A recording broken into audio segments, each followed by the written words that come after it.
Welcome to On the Chain. This is Jeff with co-host Chip. What is going on, everyone? What's going on, Chip? What an amazing day we have in store for everybody today. We're going to talk about Ripple. We're going to talk about David Schwartz.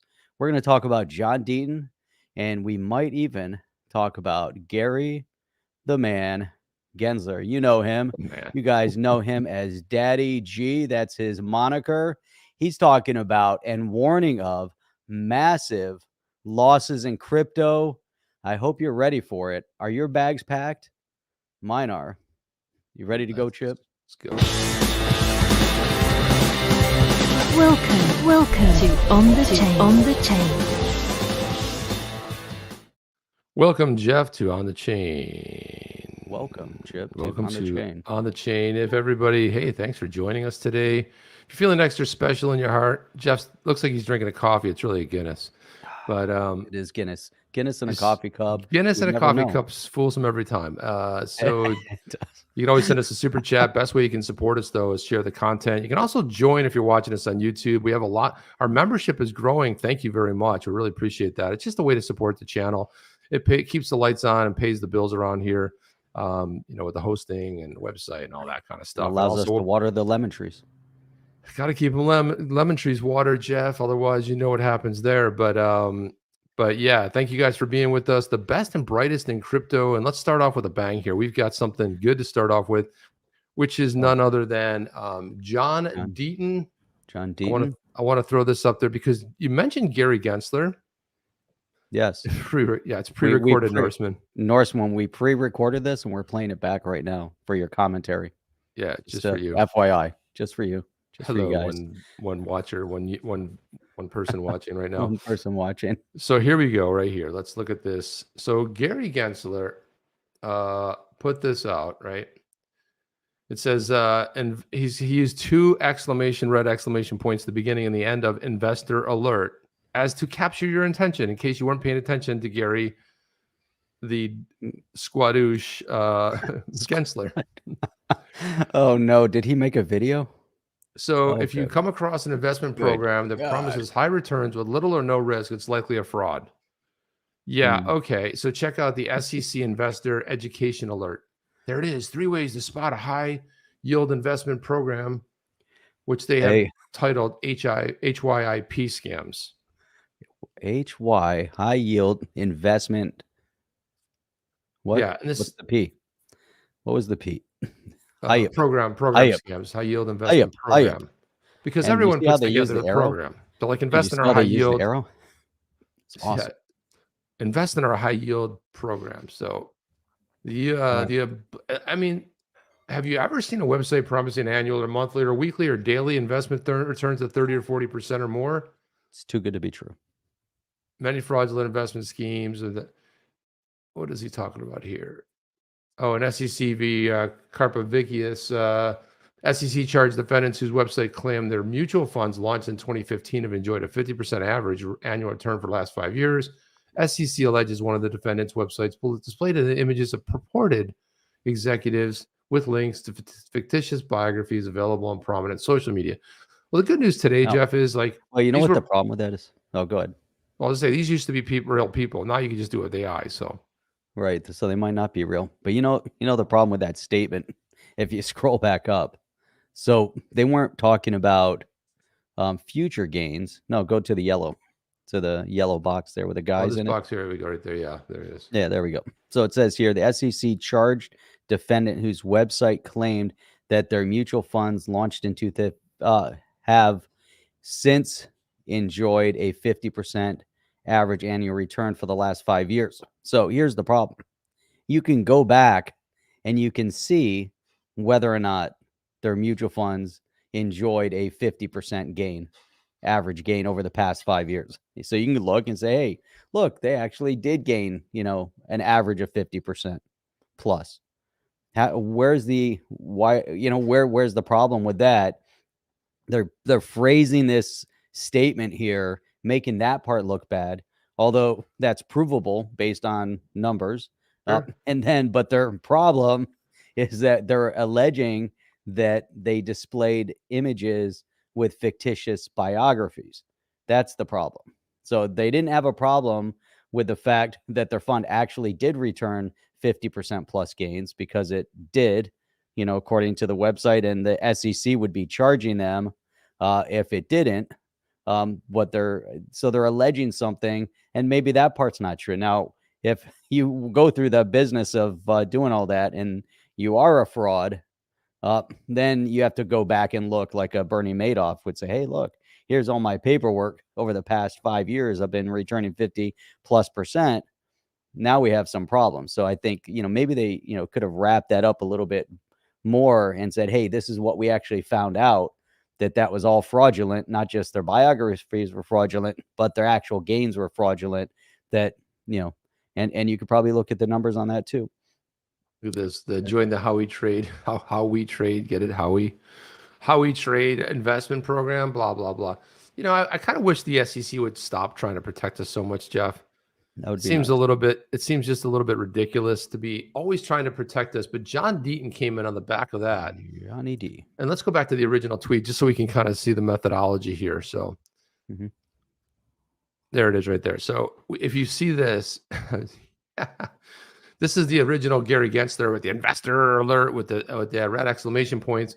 John Deaton said, investor alert, if you come across an incumbent protecting career bureaucrat posing as a regulator promising to protect you, he's likely a fraud. And I just love how scorched earth John Deaton is when it comes to Gary Deaton. Gary Deaton? Gary Deaton. John Deaton. I like Gary Deaton. I like Gary Deaton. No, Gary Gensler. So John Deaton's all over him, scorched earth, right? And funny enough, we've got a video here where John Deaton was on his Crypto Law podcast along, and he had Eleanor Terra down there. And this was the exchange. Now just listen how John, he's not holding back here. And this is the John Deaton that I love best right here, because he's fantastic to watch. I gotta tell you, I know for a fact that I speak for so many people when I say that we are so frustrated that you have a congressional oversight hearing, you have senators on the banking committee, you have House representatives in Congress, and there's no damn oversight ever done, because it seems like this guy he treats it like an invite to a birthday party, and that he has a choice. I'm not going to go to that one. Oh, the Democrats are in charge now. I'll go to that one. Oh, Elizabeth Warren's going to send me the questions and the answers, and I'll go to that one. But where I just never see, you're the chairman of the Securities Exchange Commission of the United States. Sit down and answer some goddamn questions. Justify your $2.4 billion. Justify your existence. Justify that you're protecting people. Justify that you're doing things for capital formation. It's frustrating, and I know my frustration is very in line with a lot of people out there, because we've never seen a guy that just ignore. Yay. That's what I have to say about that. Man, that is some good stuff right there. Man, we could watch that one again. He was fiery. Man, he went but this scorched is it. earth. But he's absolutely he's making a great point. I mean, when you say come testify before the Senate Banking Committee, and they're like, well, I don't know, I think I'm going to pass on that. And he's right. And he brought up the whole idea of Elizabeth Warren giving him the questions. Here are the answers. Here are the questions. Now I'm going to say this, and I'm going to read it verbatim, and then you're going to have your answer, which we've already talked about and looks like this, right? That's right. Jacob's World, John versus Gary in the octagon. I love it. I really do. It wouldn't be a fair fight, Jeff, to be honest. It would not be a fair fight, but this guy, man, and what a fraud. He's running around promising, big things, and, throwing, big stones at glass houses. And what in the world? He's a career politician that only cares about one thing that John was mentioning, and that's his career. He's doing everything to protect that career and maybe get an advancement in his career. And it's bad form. So Dash is saying, are you guys stacking Flare? Gary wouldn't approve of its 240% APY. Now, that's a great point too. Now, if we go and we say, hey, look, Flare, Bitcoin, XRP, XLM, pretty much every asset in the space, if you can go back, to their inception, a good percentage in the top whatever number of assets are way ahead of the game, right? Since inception. And so if you want to go back and say, hey, in the past 10 years, crypto has returned X, but can you promise that you're going to return X in the next 10? Who knows? But it's the same thing, Chip, in the stock market, and so can you go to a mutual fund and say, hey, they all do it? You look at their prospectus, and the prospectus says, here's our returns over the past, here's our 5-year return, here's our 10-year return. And you're like, oh my God, these guys have crushed it in the past 5 to 10 years. Yeah. But now can you project that moving forward? The 2008, 2010 crash, could you say, hey, all stocks are going to return amazing in that year of the massive crash? Or this year, are stocks going to return amazing at the end of 2023? We don't know, but crypto might very well likely if stocks go this way and crypto's going that way, and Yeah, all or the the Ripple suit jockeying of settles, position. Jeff, and basically saves all of crypto. But Dash, thank you for that support too. And Rough Rican, look at this. Rough Rican, always. I don't think he ever misses a Saturday. Rough Rican, No. appreciate that. That's a massive support right there. Super, A big super 2-0 duper there, sticker. super sticker. Really appreciate that, Rough Rican, man. Appreciate that. Awesome support, guys. Just gonna flash that up there one more time. Actually, you know what, Jeff? We haven't done in a while. We haven't done the super chat tune right here. I'm gonna get that thing out. Are you ready for that? Let's do that. You ready? Let's give it for Dash and also for Rough Rican. Let's do the super chat. Get those air guitars ready, Jeff. You ready? Let's go.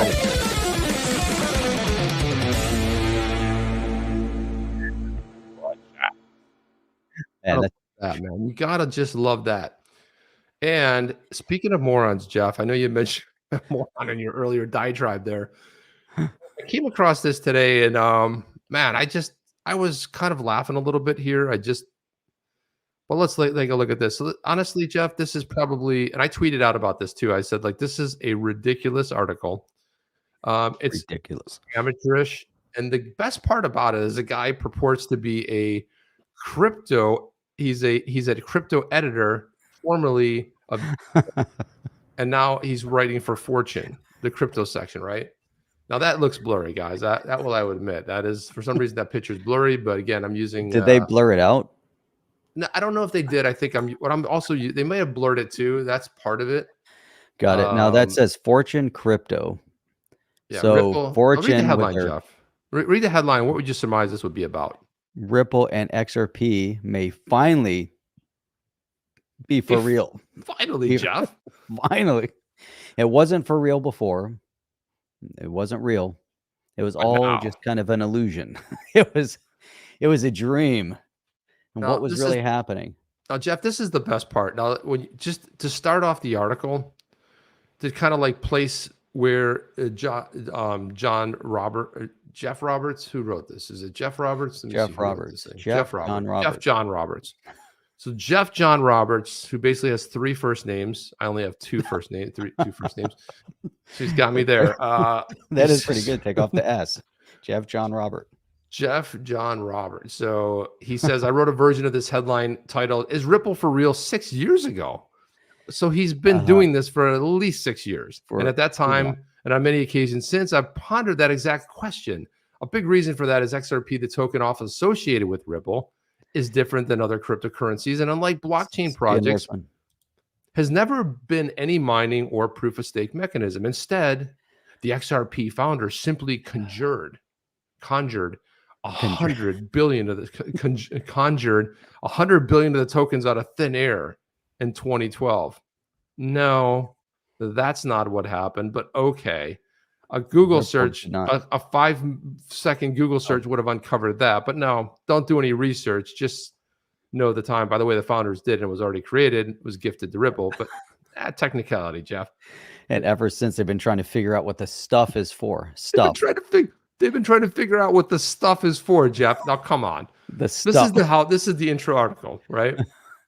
Okay. Ripple, meanwhile, has gone through more identities than Madonna. Okay, he's probably had that one like stuffed away. Like, what can I work into an article? Yeah, more identities than Madonna. How can?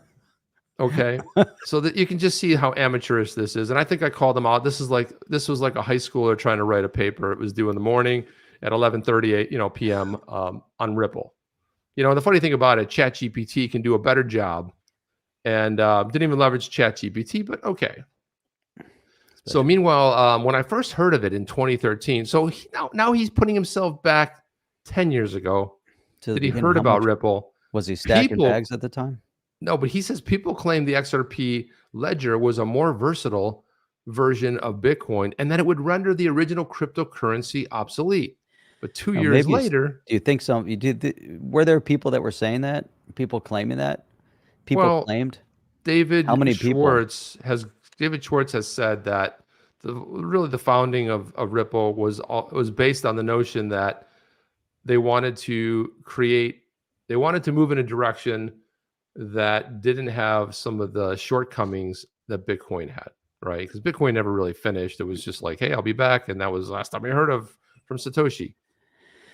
Well, yeah, and the last thing Satoshi said is there's still things to be done, or there's yet to Something along whatever. those Some of the lines. lungs, it was a very cryptic message. But here, though, what's crazy about this, in let's say people did claim what if you're going to go back and research it, at least say who claimed it. Hey, the founders, the Okay. developers, the big investors, whale investors, so and so, Twitter name, whatever it was, social media, link back to who said it. And it is versatile. It is probably and is a little more versatile than Bitcoin. There's been also, Chip, a lot of statement that that the principal use case of cryptocurrency are for payments, and that's what attracted the entire XRP ledger towards a payment movement, at least for Ripple and many other companies out there that are building on the ledger are finding a little bit more flexible in terms of things that can be done with it because of the technology inherently built into the ledger that is better, different. I won't say better. I want to say different than Bitcoin, and, Right. has its specific use case. Bitcoin was the founding father of all other assets that kind of came after it because it was the first in the space, first mover advantage. It has a very distinct use case now as a store of value, which has been recognized by people throughout the world, especially in economies that have had massive banking crises, and governments like El Salvador that have made it legitimate currency in their Right. country. Now, would we want it as a currency or as a store of value? You could still have a massive argument over the Bitcoin use case and the Lightning Network, or utilizing an app chip like Spend the Bits, which actually does it better and faster and cheaper. True. You know, but that's the dynamic of cryptocurrency. So this guy's speaking, out of both sides of his mouth, bashing an asset in the class instead of just focus on your Bitcoin. If you love Bitcoin so much, focus on Bitcoin. Don't bash the other one. Don't. And he's wrapping the language that he's utilizing. It's just Ripping him a new one. I love it. Yeah. just ripping him a new one. And we're only the second paragraph in, Jeff. This is very awesome. Gary Gensler centric. Stuff like this pisses me off. When you read people's articles like this that are just written amateurish and somehow they have a job writing. And he has a claim of editor. It makes it even worse. Well, that's self-proclaimed. It's in his bio, which we will go through his bio. And then when I show you what's on his feed, then this will start all making a lot of sense to you, Jeff. But, by the way, this is so much fun. He says, 2 years later, during the blockchain, not Bitcoin era, Ripple tried to be besties with the big banks. I can't even get through this. But anyway, only to be rudely brushed off when the banks realized they wanted nothing to do with XRP. This guy is like absolutely insane. For the next act, please tell us, Jeff John Roberts. Ripple tried to disrupt the remittance industry, giving large buckets of XRP to Western Union and MoneyGram. Western Union? MoneyGram, yeah, but only to see the company sell it off for a quick buck and then leave Ripple high and dry. Another disputable. This isn't fact. This is hyperbole. This is written as a guy who's already has a pre-biased notion when he puts this together. First of all, that's not how it went down at all. And if you realize why MoneyGram did what they did, it had a lot to do with regulatory non-clarity and lawsuits and all that stuff. That's why they That's right. sell. Now, is this a parody site? I mean, It's not a parody site. That's they wanted it to be besties with the big banks. He was so proud of that one too. He's like, I got the besties and Madonna check with more identities than Madonna check and Besties. besties. How do I work besties? Like, what is like a middle-aged man writing besties for? This is a little bit ridiculous, you know. And I just don't, and I don't get where this is going, this whole thing. But and they want to make a quick buck, and they left Ripple high and dry. Yeah, that's what happened. Okay. So Ripple's ongoing efforts to butter up, there's another one, Jeff put that on the list too, butter up the banking and corporate world have made the company, and by extension XRP, an object of hostility and derision among the rest of the crypto world. No. When did that happen? It never did, Jeff. For a long time, it felt like Ripple's only friend was the XRP army. Now wait, guys, this is where he rips into you. He's already ripped Ripple. Army. He's ripped the XRP, but now the XRP army, a motley collection of loons, hucksters, bots, and fanatics who cheer maniacally whenever the currency is mentioned on Twitter. Yeah, Jeff. Okay, so it's like, well, the XRP army, its only friend, but in the last 2 years, something changed. Now, Jeff, are you ready for this? Let's see if we can let's see if we can get some facts straight here. Doubtful, but let's see. Something changed. And what was it exactly? What exactly changed? Well, Ripple became popular, even winning over longtime antagonist, crypto overlord Ryan Selkis, otherwise known as 2-Bit Idiot. And this is where we covered that article the other day. That what's Selkis? What's the name of his sites? Masari. He writes. He Masari is his thing, and right. they rate crypto. And finally, they put out a glowing article and a truthful article about Rip that we covered it here. So this is what changed. The one over antagonist, crypto overlord Ryan Selkis. Crypto overlord. Are you sure this isn't like, I mean, is this guy's got to write these types of articles, right? He's a parody writer in some way, like he has to inject a little bit of levity into his writing. He's kind of trying to be funny, and he's trying to be. But does he do this in all of his writing? Does he use these kind of descriptive, maybe that's his thing? Well, we find that besties and more identities than a Madonna. I don't like it. Does that show up often? So much of this change of heart has come about due to Ripple's decision to go toe-to-toe with the Securities and Exchange Commission. Yeah, that's what happened. Ripple's sitting around one day and they're like, you know what? We need to go toe-to-toe with the SEC. Right, yeah. We got nothing else to do. Hey, David, are you done with your coffee?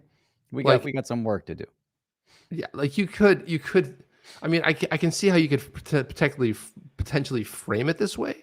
Because they were sued and they didn't want to go to settlement or pay a fine. They said, okay, we're not going to stand for this. They stood up, but I don't think they chose to go toe-to-toe in a high-profile court case that challenges what many view as the agency's arbitrary and overreaching behavior.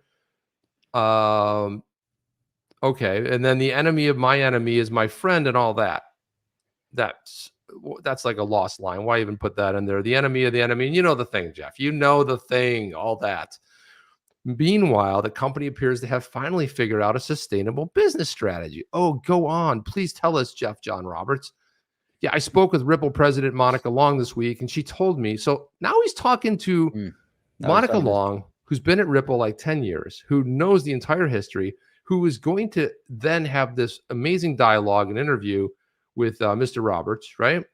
Yep. And she told me that the last 2 years have been the best in the company's history, thanks to the growing popularity of its cross-border payment platform, RippleNet. The platform provides on-demand liquidity, ODL, through a network of market makers that use XRP to facilitate quick payments and settlements. Okay, that's maybe the first thing you got right. Wow. In 2020, Long says the ODL was available in 3 countries, but today the numbers have grown to 40 markets to represent 90% of the world's Forex trade. She explained Ripple has found a sweet spot, not with big banks, but with small and medium-sized ones in far-flung regions, and appreciate. That's what he thinks about people outside the USA. Is you're just in a far-flung region. Far-flung, though, you're an outlier. You don't really matter. Have no significance. Zero significance. You're just one of those far-flung countries. You're a far-flung. He calls them regions, not even countries, right? Not even countries. They don't have any sovereignty. They don't have a government. Just out there somewhere. It appreciates the lower transaction costs it offers, and also have newer and more adaptable tech stacks. The company's now making money by way of transaction fees. No. Jeff, the company's making money by transaction fees? No. Dude, don't you understand the basic tenet of the whole idea of the ecosystem in XRP are the low transaction fees? They're like sub 1 penny. So now Ripple's they're monetizing, Jeff, because they're charging transaction fees. Well, good luck. Company will be out of business faster than you can say hello. They're monetizing on their software, but Jeff John Roberts has zero idea about that, even though he was told about RippleNet, and even though he heard on-demand liquidity. Still hasn't connected the dots there, Jeff. He doesn't quite understand that.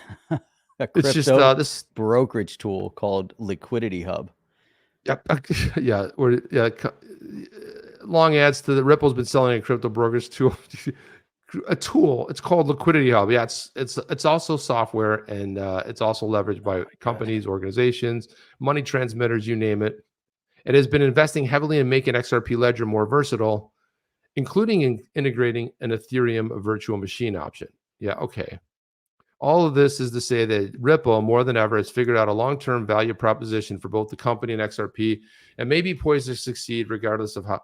Jeff, honestly, this is such a poorly. Holy shit! This is so poorly done, Jeff. It's so. All of this is to say that. All of this is to say that this is a person writing an article. Honestly, man, and you're the editor, but you don't have an editor checking your work. This is such amateur hour. Now, I haven't read a lot by Jeff John Roberts. He probably is a really nice guy, but this right here, and just critiquing this article right here is pathetic. It's beyond pathetic. I've seen junior writers. It's like, it's like in 6th grade, you got that paper due the next day. So you get out your computer, you start typing away. Maybe and even if you like today, kids can use ChatGPT, right? Even though it's banned, right? But the thing about ChatGPT, the most don't realize is that it does sort of teach some critical thinking, because if you don't have good inputs, you are not going to get an output. You don't say, write me a Ripple article. Write me a Ripple article. Get me one of those hunting licenses, Jeff. Where can I get one of those? Yeah, exactly. That's a great point. I'm working with so one of the guys that works for us. He's in operations, and I said, hey, we got to put together a checklist to deliver, to the customers to prepare pre-installation. And I said, here's ChatGPT. Take everything that you've written and go through it, and it'll fine tune it. Right, you can condense all your writing, make it easier to read. Right, make it as easy to read as a Jeff John Roberts article. That's the new prompt. that's 6th grade level, Jeff.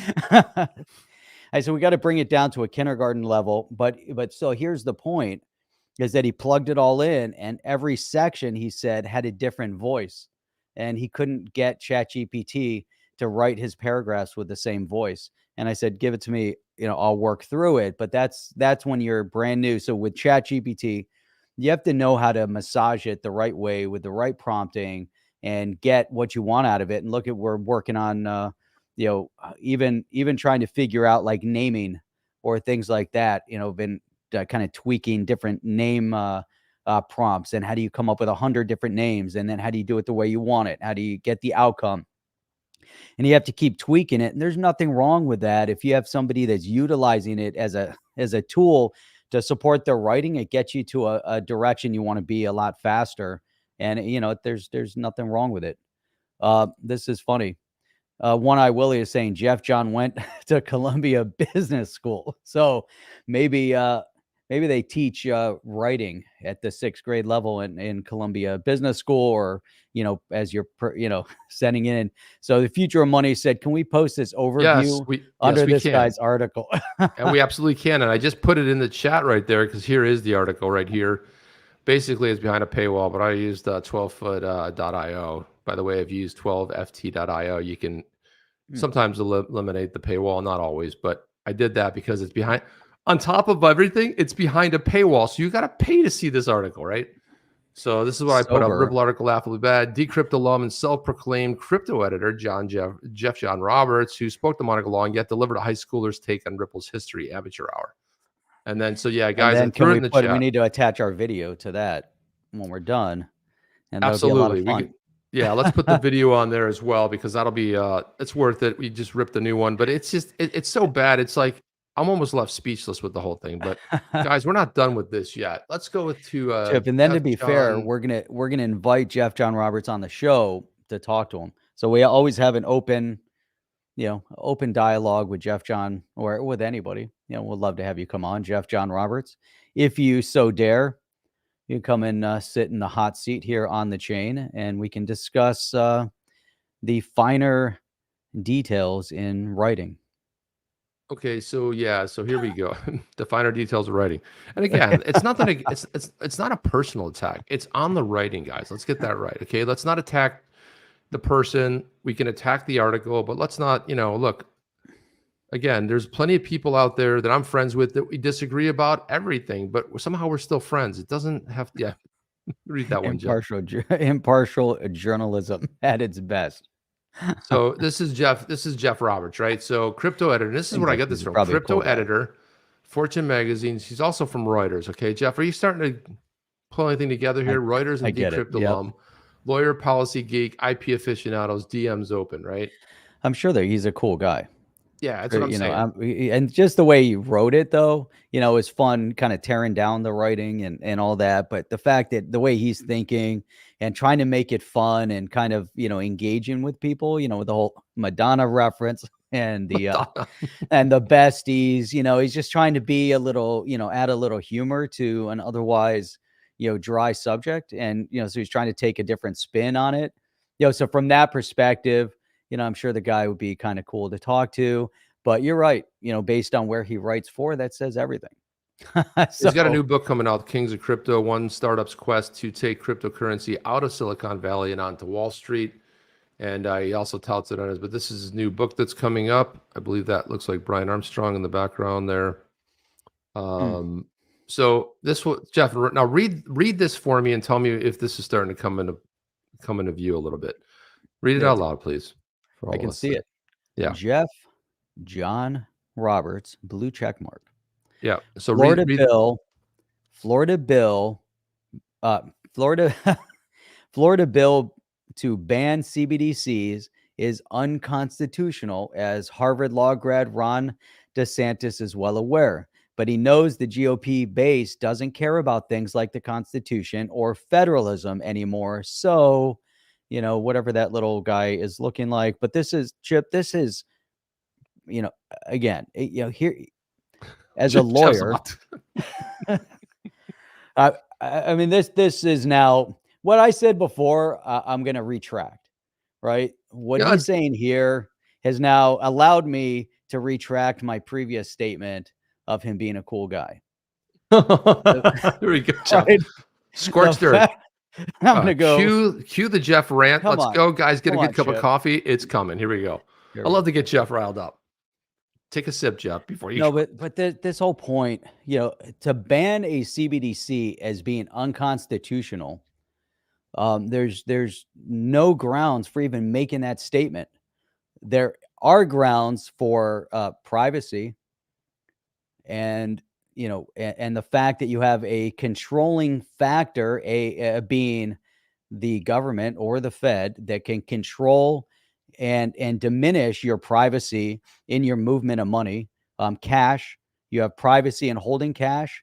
The government doesn't and can't control where you hold your cash. If you want to keep your cash at home in stacks, you can keep your cash at home. If you want to spend your money frivolously, you can do that, as long as it's not on cryptocurrency, because that's one of the regulatory or one of the enforcement agents that they're trying to place on everybody. But Chip, here's the big one. And, and I think Ron DeSantis, Warren Davidson, Tom Emmer, and many others have so succinctly stated recently, as it relates to these CBDCs and looking at a country not that far off the coast, well, pretty far off, all the way over in China, with the digital yuan, and things that can be done to diminish your privacy, diminish how you spend it, and then control how you spend it. And this is the fear. And there are those on both the blue team and the red team that have analyzed digital currency. We're not talking about digital assets like cryptocurrency or decentralized assets. We're talking about centralized digital currency like a digital yuan or a digital dollar or a digital euro, And Ron DeSantis and Warren Davidson pointed to the fact that with the digital yuan, you can easily control how people spend, and you can cut off the spending ability of an individual based on the whims of the government. Now, if that's not unconstitutional, I'm not sure what is. So a Florida bill to ban that concept, there's nothing unconstitutional about it. And it actually falls within our constitutional rights to protect ourselves from the overreach of the federal government as a state right.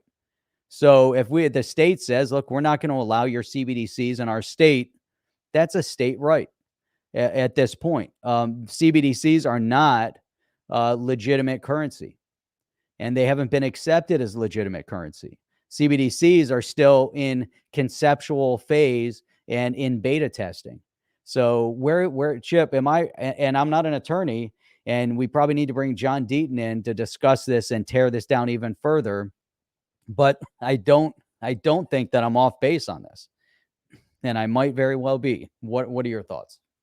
Yeah, Jeff. I mean, this he's commenting on an article written by one of his colleagues over there at Fortune Crypto, where this is written by Ben Weiss. So you can see kind of the angle, what's going on over there at Forbes.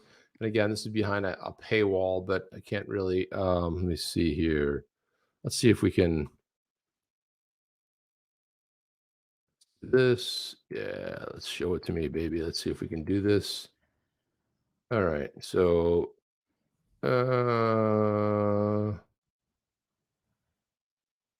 yeah, right there, Jeff. Neither Congress nor President have ordered the creation of a digital dollar. There's little precedent for the state's rejection of a hypothetical form of legal tender.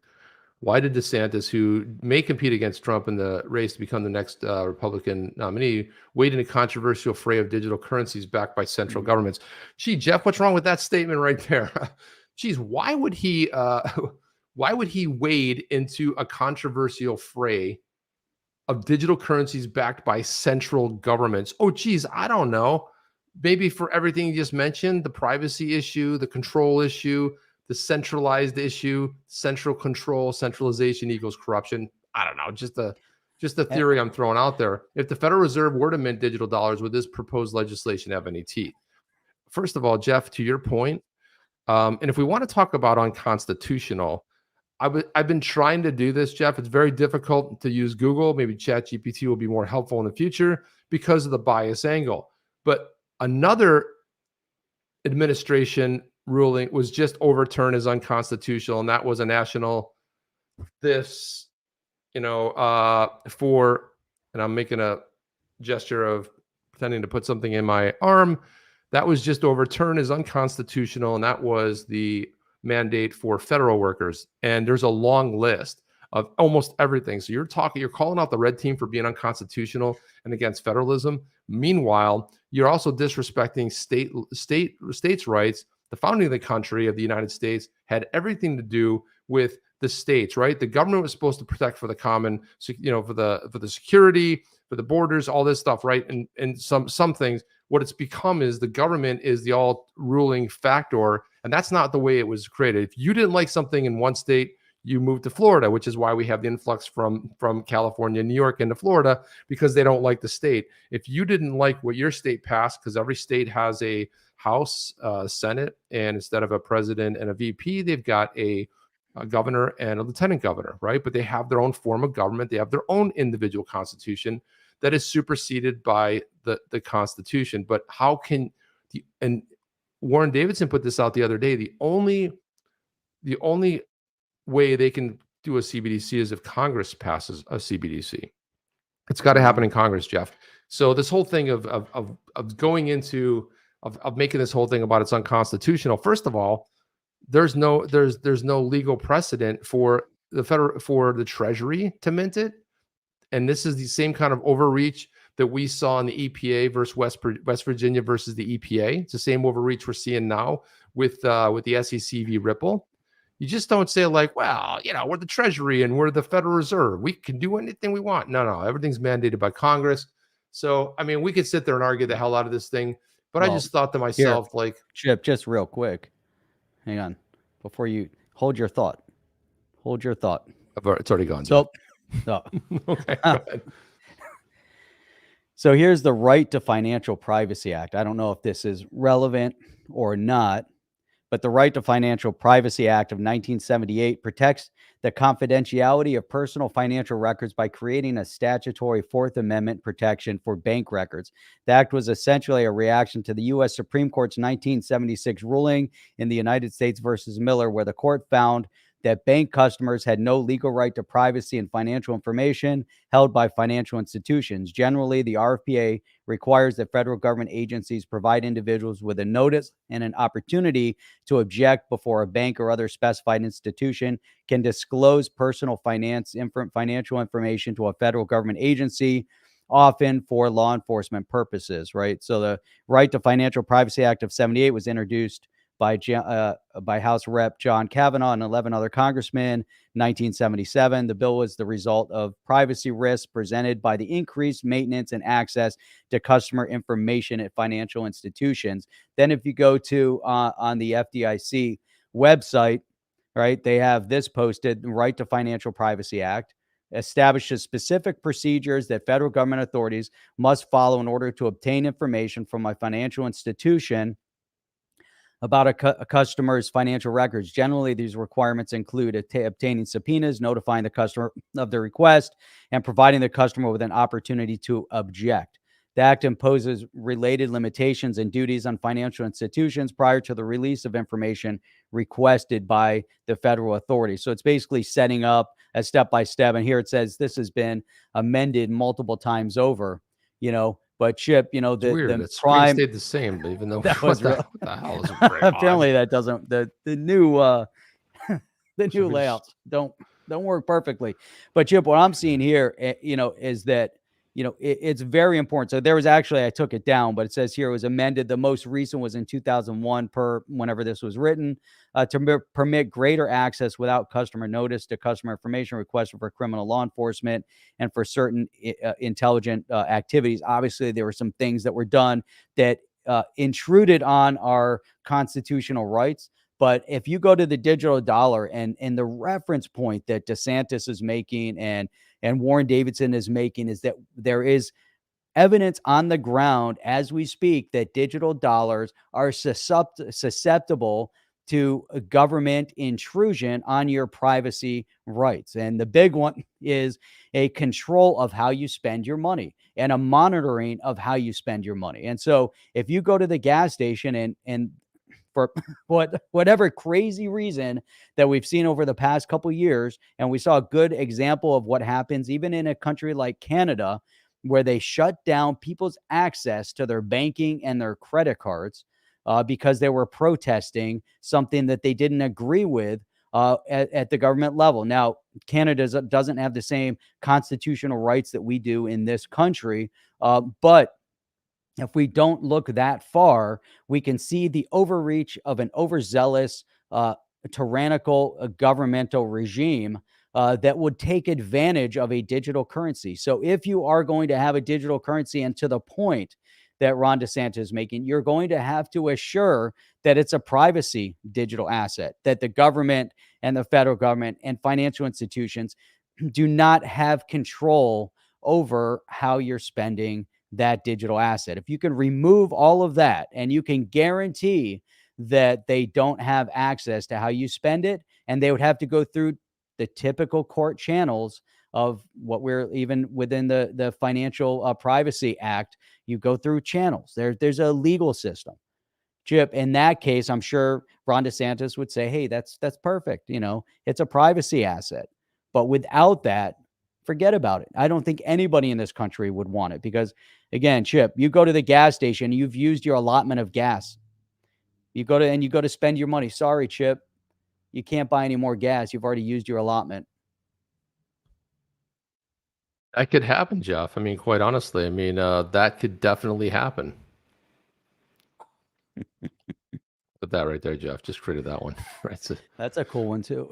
But I accidentally wrote over the other ones, which is bad because I wrote over the other ones. So that's so okay. We could, those are all just those are the ones we were making though, so we can overwrite, edit those. But this is kind of cool. I like that because typically in a two-person conversation, we can't do that. Right? Yeah. So now we could do something like but we only can do one. that, Only, but I don't only like the first that one. position. Yeah, only the first position. So we could do that, and then we could do one the other way where I'm bigger, and that way we Flip-flop. can do. Yeah, this is kind of cool. It's kind of interesting, right? So it's something a little bit It different. is. I guess we'll go Well, back especially to. as I'm gonna have to edit this one because let me see. Let me go back to Go what back we to that. had here. And then we go to the scary view, which is that one. Whoa, that one's scary. Yeah, let me just let me fix the first one that I destroyed here. Let's see. Man, I don't know They're how you getting fix it, but crazy. I don't know how you I don't know how you exactly did that, but So Tom Rich was saying the Constitution means nothing to the globalists and our government. To them, it's just an obstacle to total control. West Virginia versus the EPA and hopefully Ripple versus the SEC wins will make that much harder. And yeah, I agree with that, Chip. I'm sure you agree as well. West Virginia versus the EPA was a big win. Ripple versus the SEC is going to have to be a big win because we know that at the end of the day, this case is most likely going to end up in the Supreme Court. We don't see with the current administration in power and the current unelected bureaucrat chairing the SEC, there is very, very slim margin for a settlement. Unless all of a sudden, the entire Ripple team backs down and gives up on the fact that Not gonna happen. XRP is a registered security or is being sold on both their sales as well as the secondary market as an unregistered security. That's not going to happen. The two parties are so far apart. There's no way to bring an intersect to a settlement. I Proof. don't see it just from a pure business perspective on either side. They're way too far apart. I don't see that a Gary Gensler who's determined to destroy this market and control this market based on, Chip, the last Wells notice against Coinbase, calling them out for staking, although the SEC approved the Coinbase going public when that was already built into their game plan. It's mind-numbing to consider that we're at this point in our country's history that we have an entire governmental regime that is so severely undermining the financial stability and greatness of this country that you get to a point where you say this is conspiratorial theoretical thought that they're working for an outside interest. And Jeff, there's so much going on there. I wanted to say, but Jim D put this up. DeSantis needs to be very careful not to go too far down the anti-CBDC fear rabbit hole to be attacking crypto in general. No, actually, DeSantis has been very vocal on being. What were you saying, Jeff? Sorry, I was jumping in there. Yeah, he's been very pro crypto, very pro crypto. So no, I mean, and we don't want to conflate the fact that CBDCs have nothing to do with the cryptocurrency. They're centralized. They're not crypto. They're nothing like it. Also put this one up too, which is it's only a matter of time where I can't buy it. Did you already put that up, Jeff? No. Okay, so I was sure. It's only a matter of time before I can't buy a video game because I once spoke out about the government. It's if they fully implement CBDCs. Yeah, the good news is they won't, and the good news is that people are getting very vocal about it. But as we I wanted to go just kind of flash this one up there real quick because it's kind of subject on the same subject. Texas Senator Ted Cruz launches new bill to block U.S. government from creating CBDC. Right. The reason they do stuff like this, Jeff, is so that they can head off because they'll put it out there. Then it'll take 9 months to a year before it goes to the Supreme Court, and then it'll be rused out. But they do a lot of damage. They get like a 4.0 in damage along the way by dragging everybody through the mud on that. And then this one here, which is, let's go to here. Library put this great tweet out. When you think about the SEC, it's a picture of a couch in an office building, and it says, come in and talk to us. Oh, they just tweeted this out, Jeff. Come in and talk to us. This is by Library. It's fantastic, right? I love that. And then, all of a sudden, it looks like if you make sure you hit the bell notification, Becky. Yeah, you got to hit that bell. Unclick it and then click it. Maybe unsubscribe and subscribe again too. I mean, that could have, if you guys do that, that could be massive for us right now. YouTube is definitely poking the stick at us and trying to undermine every effort for some reason. But if you guys want to help out a little bit and get those algorithm juices flowing again, if you unsubscribe and then resubscribe, that could be, have a little bit of an impact on the Yeah. algorithm too. Absolutely. Yeah. Unsubscribe and resubscribe. That's a really good And thing to think about there. And then, that Jeff, helps look the at this. notification. Jim Cramer is at it again. Just in, Jim Cramer says Deutsche Bank is very profitable and doing well. Okay. John Dean said, my God, Oh, Deutsche no, Bank good. may be out of business soon. That's another one. I mean, if you're like, Short it. if you're a Short it. company and you're even healthier doing well, the last thing you want is an endorsement from Jim Cramer, okay? Because that means that your imminent doom is in your future.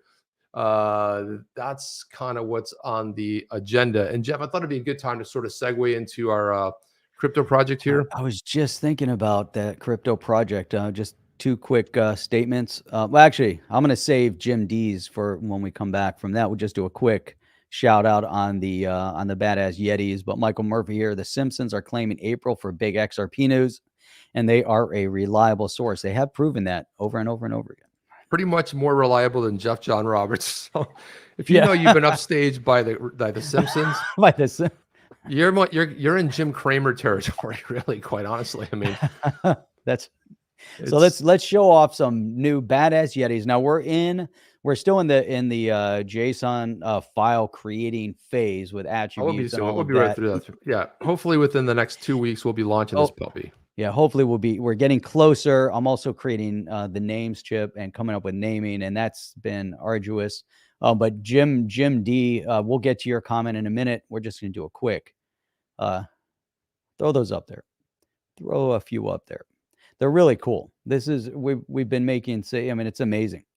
And right now we're getting ready to launch the Blue Tribe. There's 4 tribes of the Yeti, of the badass Yeti, and so the first launch is the Blue Tribe, and within the Blue Tribe, there are different clans, and they kind of break down with the naming rights. And one of them is the Titan, one is the Mentalist, and so and there's actually, I think we had what? Now I have to go back to the exact count. I'm not going to say anything. Yeah, don't say anything yet, Jeff. But hey, guys, I'm not going to say anything about the others. I don't want to reveal everything. But public announcement, guys. Please go follow us. I just dropped the link in the chat. Everyone take 1 second. Don't worry, we're not going anywhere. Go click on that link. Please give a follow. If you are on Twitter, please click the link. Even if you're not in the chat and you're like kind of casual to listen, that would really mean a lot to us if you just click that link and go follow us. Because right now we're just edging on 102 followers. Last Saturday we had 90, so we picked up 12. Not a good thing, but anyway, these are the badass Yetis. They're not officially out yet, and we expect that to increase. But let's go through some of these. We'll go through some of the tribes here. So there you go right there. We're looking at the Blue Tribe right now.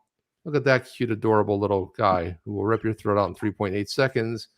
Look at just adorable, right? So these are the badass Yetis, soon to be released. Hopefully within the next 2 to 3 weeks. We're getting closer. That's a 1 eye. So some of them have different attributes. You see that one has 2 eyes. They're back there. This guy has 1 eye.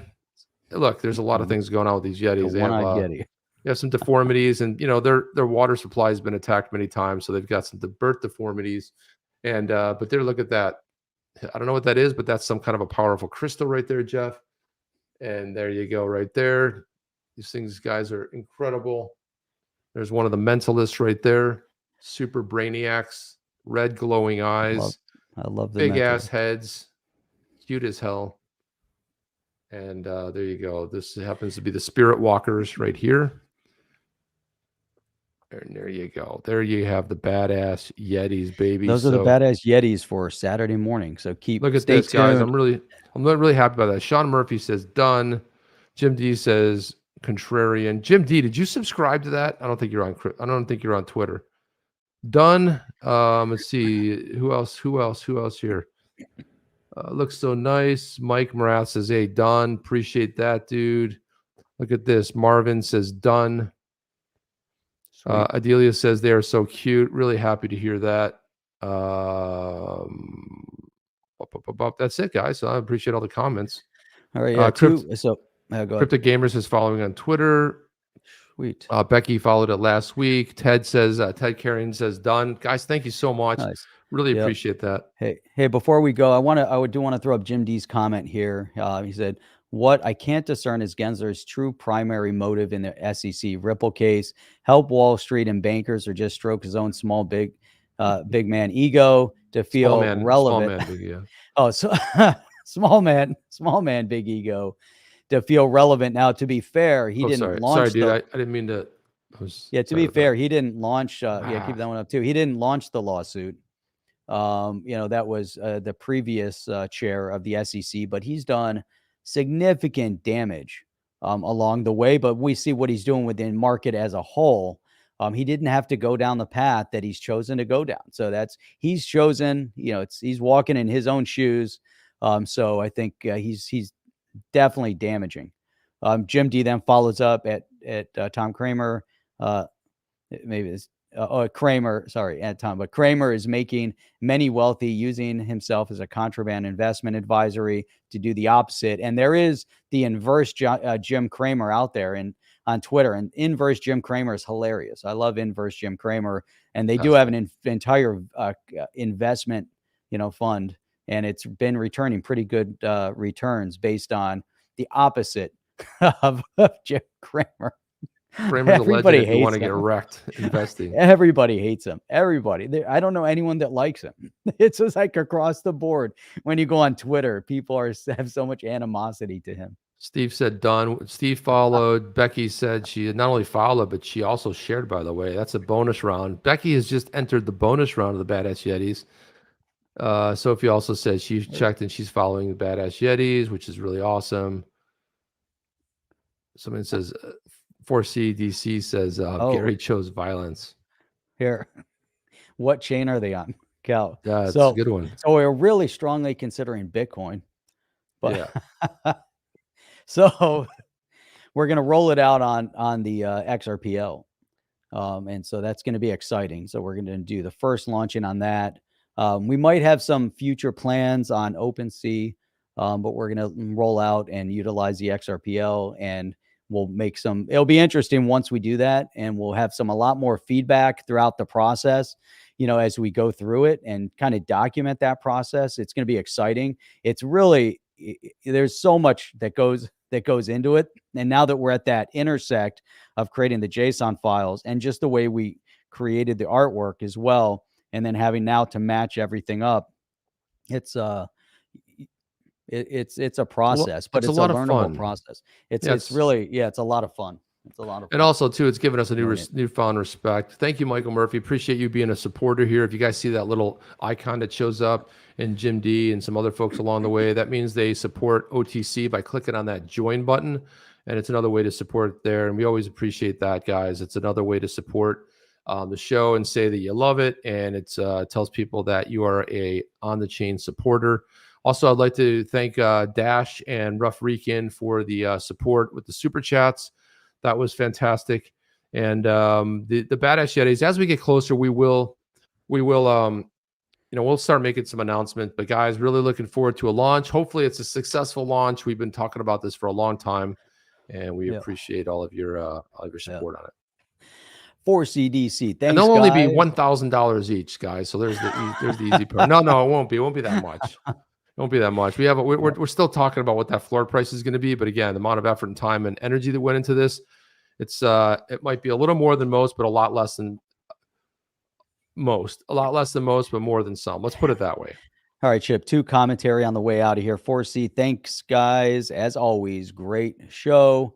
Dash, thanks for the show, Jeff and Chip. An eventual bull run will inevitably bring in a lot more activity for this channel. You guys are a lot of fun to watch. I always enjoy the back and forth discussion. And here's the big one. Where'd it go?